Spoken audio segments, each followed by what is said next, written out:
According to legend, a huntsman once tracked a lion that was terrorizing his village all the way to its den. Though armed with only a spear, the man managed to kill both the lion and its mate, but spared the cubs.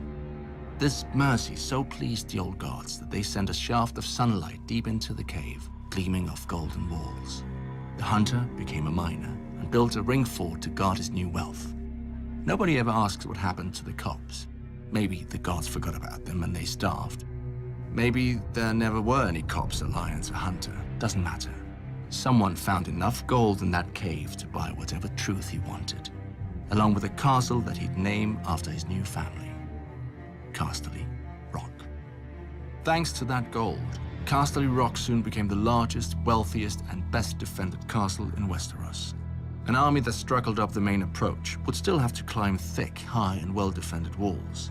Should they choose instead to lay siege, the sea helpfully carved a massive cave beneath the castle, which over time became a private port complete with docks, wharves, and shipyards. And so, to this day, even with all the gold in Westeros to tempt invaders, Casterly Rock has never fallen. At least, not in battle. The castle is sadly all that remains of its namesake family, the Casterlys. According to another legend, my ancestor, Lann the Clever, swindled the castle from them. The most common story is that he found a hidden cleft in the rock and snuck into the castle. At night, he whispered threats into sleeping ears, howled in the darkness, planted one brother's treasures in the room of another, and so forth. By the end of his games, the Casterlys believed a demon was haunting their home and fled. My brother prefers a different version. Lann the Clever did find a secret entrance into the rock, but used it to have his way with the Casterly maidens. Eventually, the girls gave birth to golden-haired bastards, and the Casterlys had no choice but to accept their father into the family. In gratitude, he changed the family name to honor himself, and House Lannister was born. The Casterlys used the gold of the rock to become lords. The Lannisters became kings. For thousands of years, the Kingdom of the Rock ruled the Westerlands.